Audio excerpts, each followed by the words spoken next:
Good morning, everyone, and thank you all for the honor of speaking to you. It's not lost on me the privilege I have received. As much as I've looked forward to this day, I've always disliked endings. Finishing the last chapter of a good book, the final afternoon of summer, or parting ways with a close friend.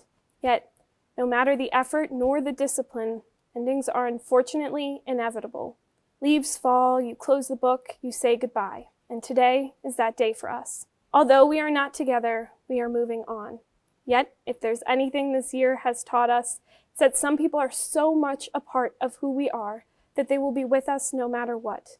They are our solid ground, our North Star, and the small, clear voice that pushes us forward into tomorrow with courage and conviction. Whether they're sitting next to us in our living room or states away, their friendship will be our strength as we go bravely into this new world. But believe me when I say, there are far greater things ahead than anything we leave behind. What we cannot do is live our lives always afraid of the next goodbye or the coming of new beginnings, because chances are they're not going to stop. The trick is to recognize when a goodbye has left us with an even greater thing. I don't think I can move on without first recognizing those who have given me so much. To the professors who spent endless hours pouring their time and effort into us, thank you for teaching us that education is a constant endeavor, something that will follow us long after our formal schooling is done. The gift of becoming a lifelong learner is not one I will soon take for granted. To my friends, classmates, and sisters, thank you for keeping me sane when those same professors I just thanked assigned 7 papers in the same week and I nearly lost my mind. For inspiring me with your passion, courage, and tenacity. From writing this, I've realized that the memories we share cannot be done justice in the form of simple words. You all have been the best part of my time at Notre Dame. And I know, beyond a doubt, the classrooms, hospitals, and courtrooms that you all grace will be beyond lucky to have you. To the young women who will one day call this university home. Gibbon's 5th floor has the best view of the sunset. Try to see it at least once. No, you will never be able to hit the high notes of the alma mater without sounding like a dying cat. And yes, your time at Notre Dame will push you in ways you never thought possible, but you will come out a stronger woman because of it.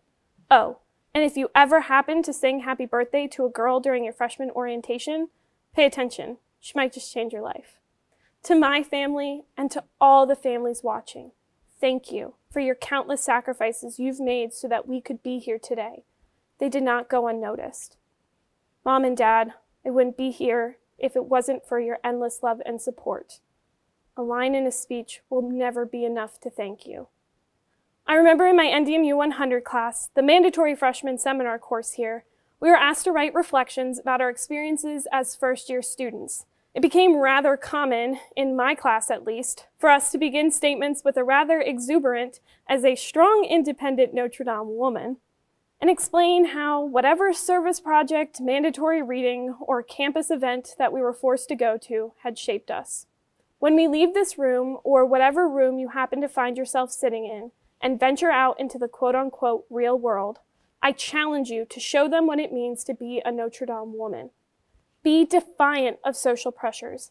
Lift up other women rather than seeing them as competition. Build inclusive communities filled with people who don't look or think like you. Challenge yourself to expand what you thought you knew. When someone tells you something, listen, and listen well. Most importantly, love others in such a way that makes them think of the world differently. Serve them whenever the opportunity is given. By doing these things, we foster the mission of the School Sisters of Notre Dame and remind the world how powerful an all-women's education can truly be. One day, of course, this chapter will turn into what the poet Wordsworth so beautifully called the language of our former hearts. Words that we no longer speak every day, or with most of the people we've spent the past 4 years with.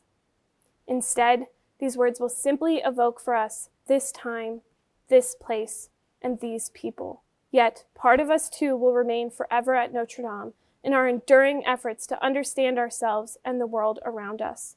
And friends, it doesn't end here. We will go on to learn new languages, build new memories with new people. The love that we have so graciously been shown will echo out into those we interact with daily. As long as we remember how to do what we have learned here, to fearlessly go out and change the world, nothing will be restrained from us. which we could ever imagine doing. Thank you.